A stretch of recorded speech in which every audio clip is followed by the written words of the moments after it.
안녕하세요. 저는 서울에 살고 있는 곧 이른을 앞두고 있는 여자랍니다. 저에게 약 10년 전쯤 일어났던 어이없는 사건이 있었는데요. 아무에게도 얘기하지 않았지만 오늘 한번 사연을 보내봅니다. 사건은 10년 전이었지만 발단은 훨씬 예전으로 올라갑니다. 약 30년 전 저는 참 슬픈 결혼 생활을 하고 있었답니다. 20대에 결혼을 한 저는 무뚝뚝한 남편과 이런저런 트러블이 있었지만 당시에는 인내하면 결국 좋은 날이 올 거라는 믿음으로 남편에게 맞춰가면서 가정주부로서 열심히 내조를 하면서 살았답니다. 늘 바쁜 남편과 쉽지 않은 시댁, 그 사이에서 저는 종종거리면서 이 사람 저 사람 비위 맞추기 바빴답니다. 그때는 여자란 결혼하고 나면 다 그렇게 사는 것이라고 생각했어요. 그리고 아이를 낳으면 남편 성격도 바뀌고 시집살이도 덜해질 것이라 생각했답니다. 그래서 아이를 갖기 위해 열심히 애를 썼는데 1년이 지나도 2년이 지나도 저는 임신이 되지 않았습니다. 병원에 찾아가 봤지만 원인이 특별히 없다고 하고 한의원을 찾아가니 몸이 차다고 하여 약을 몇 번이나 먹었지만 전부 소용이 없었지요. 결혼 5년이 되자 남편의 마음은 점점 저에게서 떠나갔답니다. 남편이 툭하면 늦고 술을 마시고 오고 여자 화장품 냄새를 풀풀 풍기고 올 때도 많았답니다. 제가 바람을 피우는 것이냐고 한 소리라도 하면 남편은 절 노려보며 이렇게 말했답니다. 애도 못 낳는 게 어디서 잔소리야? 내가 밖에서 뭘 하고 다니든 집에서 놀고 먹는 네가 무슨 권리로 이래라 저래라야? 남편의 말에 억울하면서도 반박할 수가 없었습니다. 그 당시에는 여자의 역할 중 중요한 것이 아이를 낳는 것이었고 제가 그 책임을 다하지 못했으니 남편에게 그런 말을 들어도 할 수 없다는 생각이었어요. 저의 속은 점점 썩어 들어갔고 우울증도 걸렸답니다. 병원 다니는 저를 보며 시댁에서나 남편은 쯧쯧 혀를 차곤 했답니다. 애도 못 낳는 게 몸이라도 건강해야지 툭하면 어디 아프다고 난리니 원. 저희 시어머니께선 절 두고 이렇게 말씀하셨답니다. 그렇게 무미건조한 생활이 이어지고 있었답니다. 남편이 집에 들어오는 날은 일주일에 하루도 채 되지 않았답니다. 가끔 들어와도 옷이나 갈아입고 밥이나 먹고 말없이 나갔고 저도 그걸 당연하게 생각하고 살았습니다. 그렇게 결혼 10년이 지나고 제 나이가 40을 앞두고 있었답니다. 30 중반이 넘어서부터 저는 아이에 대해 포기를 하게 되었답니다. 당시 30 넘으면 노산이란 말을 들었죠. 그런데 30 중반까지 아이가 안 생겼으니 저는 틀렸다고 생각했습니다. 의사도 희망적인 말을 못하더군요. 저희 친정 부모님께서 약도 보내시고 용하다는 데 가서 침도 맞아보고 점쟁이도 찾아가 부적도 써보았지만 전혀 소용없는 짓이었죠. 저는 친정엄마에게 이렇게 말했답니다. 아이 하나만 정말 갖고 싶었는데 둘도 아니고 딱 하나인데 내 복이 여기까지인가 봐. 남편 복도 없고 자식도 없고. 저랑 친정 부모님들은 그렇게 피눈물을 흘렸답니다. 그러던 어느 날 저희 시어머니께서 저를 부르셨답니다. 저는 신혼 초기 시어머니의 매서운 시집살이로 인해서 시어머니 대하는 것을 늘 무섭게 생각했답니다. 시어머니는 절 보시면 눈을 늘 흘기시면서 아이도 못 낳는 쓸모없는 물건이라는 말씀을 하셨어요. 그날도 또 무슨 일로 절 부르시나 하고 심장이 두근대면서 시댁에 갔답니다. 남편은 여느 때처럼 오지 않았고요. 저 혼자 시댁에 들어갔는데 웬 아기용품들이 잔뜩 있더라고요. 기저귀며 분유며 그런 것들이요. 그리고 시어머니께서 땀을 뻘뻘 흘려가며 아이를 돌보고 계셨습니다. 태어난 지 100일도 안 되어 보이는 아주 어린 아이였어요. 제가 다가가서 물었습니다. 어머니, 이 아이는 누구예요? 그러니까 시어머니께서 뭐라 중얼거리시더니 더듬더듬 말씀하시더라고요. 아니 글쎄 얘가 뭐냐면 며칠 전에 우리 집 앞에 누가 버리고 갔지 뭐냐. 네? 그게 무슨 말씀이세요? 아니 애기 우는 소리가 나서 보니까 누가 버리고 갔더라. 아마 고아원에 버리려다가 우리 집 앞에 버렸나 봐. 저는 순간적으로 너무 황당한 이야기라 뭐라 말이 안 나오는데 시어머니께서 왜 경찰에 신고를 안 하는지 일단 의문이 들더라고요. 어머님, 그렇다면 이 아이 경찰서 같은 데 신고해야 하지 않을까요? 그러니까 어머니께서 당황하며 손사래를 치시더니 이렇게 말씀하시더라고요. 그랬다간 애를 고아원에 보내면 어떡하냐. 불쌍한 아이잖니. 그렇지만 어머니께서 계속 키우실 거예요? 그래서 말인데 네가 키우면 어떠냐? 저는 너무나도 갑작스러운 말에 당황해서 무어라 말이 안 나오더군요. 집 앞에 버려진 아이를 제가 키우라니요. 그런데 시어머니께서는 마치 준비라도 하신 듯 말씀을 하시더라고요. 아, 너희 애도 없고 한데 이것도 인연인데 잘된 거지 뭐냐. 옛날엔 아이 없는 집에서 고아 데려다 기르는 일도 흔했단다. 그 뭐냐, 입양하는 것처럼 말이다. 그럼 정도 되고 내 아이다 생각하고 키우다 보면 애가 늙어서 효도도 할 테고 얼마나 좋으니? 하지만 너무 갑작스러운 일이라서 쉽게 그러겠다는 말이 안 나오더라고요. 물론 저도 입양 같은 절차를 생각해 본 적이 있긴 하지만 이런 식으로 아이를 키우게 되는 일은 생각을 못 했습니다. 제가 망설이고 있으니까 저희 시어머니께서 전에 없이 다정하게 말씀을 해주시더라고요. 아가, 그동안 고생 많았지? 병철이가 자꾸 삐딱하게 엇나가는 거 사실 애가 없어서 그래. 이런 아이라도 집에서 기르고 아이 소리 나고 그러면 병철이도 집에 자주 들어오고 맘 잡을 게다. 너희 자식이다 생각하고 기르면 또 못 기를 게 뭐니? 너희는 어차피 자식이 없으니 맘 먹기 나름인 거야. 얘가 또 아들이니 제사도 지내줄 수 있잖니. 저는 시어머니께서 갑자기 그렇게 따스하게 나오니 감동받은 마음에 덜컥 아이를 데리고 집에 오게 되었답니다. 집에 오긴 왔는데 전 그 또래의 아이를 돌본 적이 없는지라 분유물부터 시작해서 모든 것이 서툴렀습니다. 아이는 서툰 제 손길에 빽빽 울어대더군요. 한참 힘겹게 아이를 달래고 분유를 먹여 재워놨는데 남편이 들어왔답니다. 며칠 만에 들어온 남편에게 낮에 있었던 일을 이야기했습니다. 저는 남편이 놀라서 펄쩍 뛰거나 아이를 당장 다시 데려다 놓으라고 할 줄 알았는데 남편은 의외로 잘 받아들이더니 아이를 어르고 자기가 안아보더라고요. 저는 그 모습을 보고 의외다 싶긴 했지만 한편으로 또 잘됐다는 생각이 들었답니다.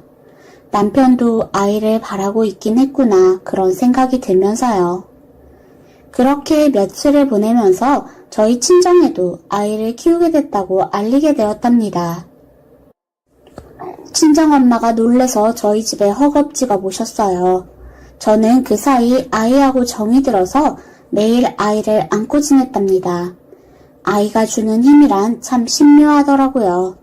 제 아이도 아닌데 방긋 웃는 걸 보면 그렇게 행복할 수가 없더라고요. 엄마가 허겁지겁 와서 아이를 보시더니 저에게 어쩐 일이냐고 물으셨어요. 제가 사실대로 전부 얘기했습니다. 시어머니 댁 앞에 아이가 놓여져 있었고 그 아이를 어머니께서 거두셨는데 결국 제가 키우게 되었고 남편도 흔쾌히 동의했다는 내용까지요. 그런데 저희 엄마가 뭔가 심상치 않은 표정으로 아이를 훑어보시더라고요. 그러면서 저에게 이렇게 말씀하셨어요. 그런데 아이가 이서방이랑 너무 닮은 것 같지 않니? 저는 그 말에 무슨 뜻인가 하고 아이를 봤습니다. 그렇게 생각하니 그렇기도 하더군요. 남편의 부리부리한 눈매하며 눈썹이 짙은 것 하며 닮은 구석이 많더라고요. 친정엄마는 조심스레 저에게 이렇게 말씀하셨어요. 설마 이 아이 이서방 아이는 아니겠지? 뭐? 엄마, 그게 무슨 말이야? 그렇잖아. 이서방이 집에 온 날이 며칠이나 되냐. 너희 결혼하면서 내내 여자 있는 듯한 느낌은 계속 받지 않았니? 어디서 낳은 애를 데리고 온 거 아니냐? 버려진 아이라면 진즉 신고했겠지. 너희 보고 키우라고 했겠니? 게다가 얼굴도 이렇게 닮았고 아무래도 이상하다. 그 말에 저는 곰곰이 생각을 해봤습니다. 남편에게 여자들이 있었던 것은 분명한 사실이었어요. 제가 이혼하기도 겁나고 아이도 못 낳아주니 참고 넘어갔던 부분이었죠. 엄마 말이 일리가 있었고 저도 의심이 들었습니다. 저는 결국 아이를 엄마에게 잠시 맡기고 시댁을 찾아갔습니다. 그리고 시어머니를 추궁해서 결국 진실을 듣게 되었습니다. 그래, 맞아. 사실 그 애가 병철이 아이다. 병철이가 젊은 여자를 만나고 다녔었나 봐. 나도 친모가 누군지 잘 몰라. 그 여자가 아이는 낳았는데 길을 엄두가 안 나니까 우리 집 앞에 두고 간 거야. 그런데 나도 이제 늙어서 아이는 도저히 못 보겠다. 병철이 자식이 아니라 누구라도 못 보겠어. 너희가 못 키우면 걔는 그냥 고아원에 보내든가. 이제 나도 모르겠다. 시어머니께선 모든 일을 저에게 떠넘기시고 결국 나몰라라 하였습니다. 저는 눈물을 쏟으며 시댁에서 나와 집으로 갔습니다. 친정엄마는 이 얘기를 듣더니 펄펄 뛰셨어요. 사위고 시댁이고 다 뒤엎어버리겠다고 아이는 당장 갖다 주라고 난리셨죠. 엄마 앞에서 펑펑 울다가 아이를 쳐다보았을 때 그 아이가 방긋 웃으면서 절 보더라고요. 저는 순간 마음이 쿵 내려앉았습니다. 비록 남편이 밖에서 낳아온 아이지만 제가 도저히 모른 척할 수 없다는 생각이 들었어요. 저는 몇 날 며칠 고민 끝에 결국 그 아이를 제 아이로 키우기로 마음먹었습니다. 그렇게 마음을 먹으니 또 그렇게 되더라고요. 아이는 클수록 의젓하고 씩씩하게 자랐답니다. 아이에게는 제가 친엄마라고 가르치면서 키웠습니다. 굳이 복잡한 다른 사정을 말할 필요 없다고 느꼈답니다. 그런데 아이가 사춘기 즈음 모든 사실을 알게 되었지요. 엄마, 할머니 집에서 우연히 들었는데 나 아빠가 밖에서 나와온 거라면서요? 그 말에 심장이 쿵 내려앉았습니다. 올 것이 왔구나 싶었어요. 사실 언제까지 숨길 수는 없을 거라 생각했답니다. 아무리 입단속을 한다고 해도 죽을 때까지 모르게 하긴 쉽지 않은 일이라고 생각했었죠. 그래서 저는 준비한 대로 차분하게 말했습니다. 사실 나는 네 친엄마가 아니야. 아빠는 너희 친아빠가 맞단다. 친엄마가 누구인지 나는 잘 몰라. 너 아주 어렸을 때 할머니 집에 맡겨놓고 어디론가 갔대. 그렇지만 한 번도 내 자식이 아니다 생각해 본 적은 없단다. 언제나 너는 내 친아들이라고 생각하면서 키웠어. 아들은 저에게 그 얘기를 듣고 그 이후로 별다른 말 없이 가족들 사이에서 잘 지냈답니다.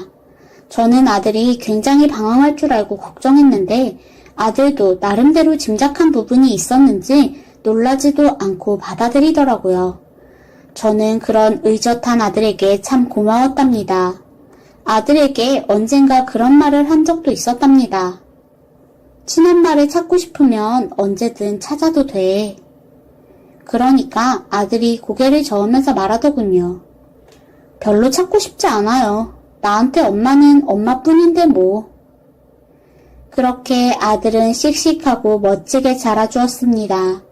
아들은 타고난 머리가 똑똑해서 과외 한 번, 학원 한 번 안 보냈는데 전교 1등을 독차지하고 의대를 들어가게 되었답니다. 저희 집안의 자랑이었죠. 잘생기고 똑똑한 아들을 둬서 저도 참 행복했답니다. 그 즈음 남편도 해외에서 돌아오게 되었습니다. 남편은 아들이 중학교 때쯤 해외로 근무를 나가게 되었고 생각보다 오래 근무를 해서 5년 만에 한국으로 오게 되었지요. 미운 정도 정인지 뭔지 부부간에 오랜만에 보니 반갑더라고요. 남편이 아들을 보니 반가워하면서 의대에 들어간 것을 축하해줬습니다. 아들이 운전하는 차를 타고 집에 오면서 이게 가족이구나 싶었답니다. 집에 온 남편은 며칠 쉬더니 회사를 다시 나가기 시작했고 아들은 바쁘게 학교 생활을 했습니다. 저는 아들을 대학 보내고 나니 특별히 할 일이 없어서 집에서 뜨개질을 하거나 화초들을 가꾸면서 여유롭게 지내곤 했어요. 남편은 저에게 밖에 나가 취미라도 즐기라고 했지만 전 집에 있는 걸 좋아해서 특별히 바깥에 나가거나 하지 않았어요. 가끔 볼 일이 있거나 장을 보러 갈 때나 나가곤 했는데 그날도 저녁에 장을 보고 집에 오는 길이었어요. 장바구니를 들고 집으로 오는 길인데 남편을 보았답니다. 여보 하고 불렀는데 남편이 제 말을 못 들은 듯 어디에 전화를 열심히 하고 있더라고요. 사실 남편은 늘 늦게 퇴근을 하는지라 어쩐 일로 이렇게 일찍 왔나 했는데 남편은 좀 있더니 어느 집으로 쓱 들어가 버리더라고요. 마치 자기 집처럼 들어가더군요. 저는 그 순간 심장이 쿵 하고 내려앉더군요. 그 장면이 의미하는 것은 한 가지밖에 없었죠. 안 그래도 그 집에 얼마 전에 한 여자가 이사를 온 것으로 알고 있었어요. 여자 혼자 산다고 언뜻 들었던 것 같은데 남편이 그 여자랑 내연 관계임이 분명했죠. 그날 남편은 저에게 바쁘다고 하더니 집에 오지도 않더라고요. 아마 그 여자랑 놀아놨겠죠. 저는 눈물로 밤을 새웠습니다. 젊었을 때 남편이 숱하게 바람을 피웠지만 제가 그냥 넘어가곤 했습니다. 제가 아이를 못 낳는 죄라고 생각하면서요. 이혼 생각 당시에는 하지도 못했지요. 그저 참고 사는 것이 미덕이라 여겼답니다. 하지만 20년이 지난 그때에서는 이혼 생각이 간절히 들더군요. 제가 무엇 때문에 저 남자랑 30년 가까이 살면서 이런 꼴을 보고 살아야 하는가 너무도 한심했습니다. 황혼 이혼이란 거 사실 생각도 안 하고 있었는데 그 장면을 직접 목도하고 나니 절로 이혼 생각이 들더군요. 이래서 사람들이 늙어서 이혼하나 싶었습니다. 젊었을 때는 차라리 참아줬던 일이 나이 드니 참아지지가 않더군요. 그날부터 저는 이혼에 대해 알아보기 시작했어요. 속으로 이를 갈면서 얼마간 지냈는데 며칠 후 우연히 그 여자가 저에게 인사를 하더라고요. 뻔뻔하게도 저에게 새로 이사를 왔다며 잘 부탁한다고 살살 웃으며 가증을 떨더라고요. 저는 상대하기 싫어서 대충 말을 돌리고 집으로 왔는데 생각할수록 괘씸하더군요. 내 남편과 놀아나는 주제에 나한테 잘 부탁한다느니 말을 한다는 것 말입니다. 내가 본부인이란 거 모를 리 없을 텐데 말이죠. 조용히 이혼하려고 했는데 그 여자 하는 행실이 너무도 괘씸하여 도저히 참을 수가 없었습니다. 언젠가 현장을 잡아 망신이라도 줘야겠다 생각했습니다. 이혼 변호사를 찾아가니 변호사가 불륜에 대한 증거가 있냐고 하더라고요. 제가 없다고 하니 변호사가 남편의 핸드폰이라도 찾아보라고 하더군요. 그날 집에 가서 남편이 자고 있을 때 남편의 핸드폰 내역들을 보니 그 여자랑 오래 전화를 한 내역들과 다정하게 주고받은 문자 메시지 등이 잔뜩 있었습니다. 제가 볼 거라고 생각하지도 않았는지 지우지도 않았더군요. 그것을 전부 찍어서 저장해 놓았습니다. 평생 저는 참고 살 줄 알았을 남편에게 일격을 가하고 싶었답니다. 다만 제가 걸리는 것은 한 가지, 아들이었어요. 아들은 아직 그 일을 전혀 모르고 있는 듯 평범하게 지내고 있었습니다. 이미 다 커서 아들 키울 걱정은 안 해도 되지만 저희가 이혼한다고 하면 아이가 받을 상처들이 걱정이었죠. 더더군다나 저는 친엄마도 아니고요. 이런저런 걱정들에 쉽사리 남편에게 이혼 통보를 못하고 전전긍긍하고 있었는데 어느 날 남편의 전화를 받고 폭발하고 말았습니다. 나 며칠 못 들어가. 일이 바빠서. 끊을게. 바쁘긴 무슨. 그 여자네 집에서 죽치고 있을 작정이었겠죠. 저는 너무도 화가 나서 그 전화를 끊고 바로 그 여자 집으로 갔습니다. 남편이 회사를 끝나면 올 것이라 생각을 했고 그 생각은 바로 들어맞았습니다. 남편이 태연하게 문을 열고 들어가려는 순간 숨어있던 저는 튀어나와서 남편을 붙잡았습니다. 당신 여기 가려고 집에 못 온다고 한 거야? 그 여자네 집 마당에서 저희는 언성을 높이며 싸웠습니다. 여긴 어떻게 알고 온 거야? 내 뒤를 밟은 거야? 남편은 부끄럽지도 않은지 저에게 되려 빠지더라고요. 저는 황당해서 대꾸했습니다. 밟긴 뭘 밟아? 여기서 우리 집이 100m도 안 돼. 지나가다 본 거야. 당신 나이도 먹었는데 부끄럽지도 않아? 저는 참을 수가 없어서 마당에서 싸우다 말고 그 여자네 현관으로 뛰어들어갔습니다. 마당 대문만 잠겨있을 뿐 현관은 열려있더라고요. 현관을 열고 들어간 순간 저는 돌처럼 굳어지고 말았습니다. 그 집 거실에 있는 건 바로 저희 아들이었습니다. 그 여자와 무슨 얘기를 하고 있었는지 얼굴이 빨갛게 달아올랐더라고요. 뒤따라 뛰어들어온 남편도 아들을 보고 깜짝 놀라더라고요. 너 여기 왜 있는 거냐? 그 여자 머리채를 잡으려고 들어온 건데 난데없이 아들이 있으니 너무 당황해서 말도 안 나오더라고요. 그리고 다음 순간 아들의 말에 저는 털썩 주저앉고 말았습니다. 이분이 제 엄마라면서요? 그리고 모든 것이 정리가 되었습니다. 저는 그제야 모든 진실을 알게 되었습니다. 아들의 말은 이러했습니다. 사실 저도 얼마 전에 집에 오면서 아빠가 이 집에서 나오는 걸 봤어요. 그때 아빠가 이 집 아줌마랑 바람을 피운다는 걸 알게 됐어요. 그런데 어느 날 저한테 아줌마가 전화가 오셨어요. 아빠가 제 번호 알려주셨다고요. 제 친모라고 그때 전화로 처음 듣게 됐어요. 제가 보고 싶어서 이 지역으로 이사를 오신 거래요.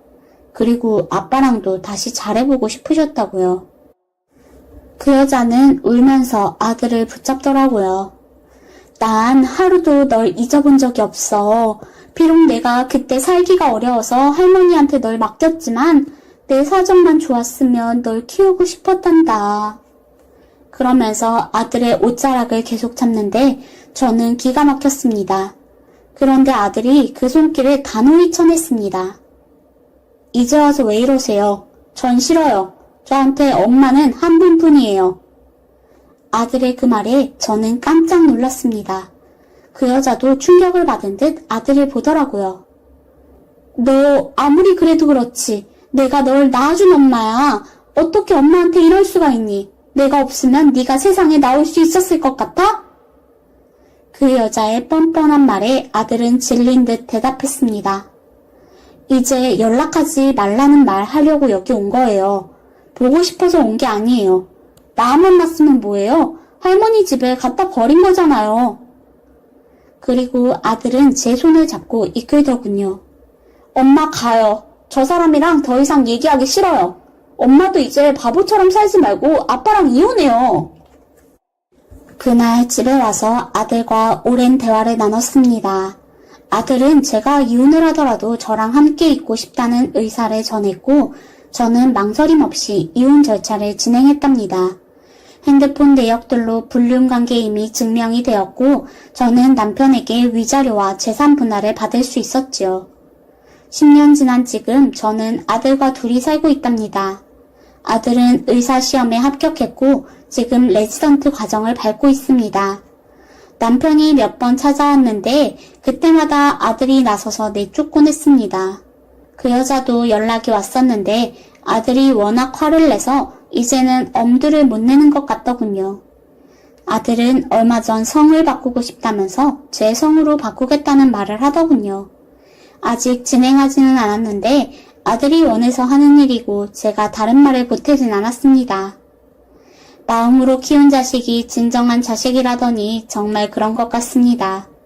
저희는 아예 저희가 피 안 섞였다는 거 잊고 살아요. 요즘 저는 남편에게서 벗어나 진정한 자유를 만끽하고 있습니다. 늦게나마 이혼하게 해준 아들에게 정말 고맙습니다. 시청해주셔서 감사합니다. 지금까지 톡썰 라디오였습니다.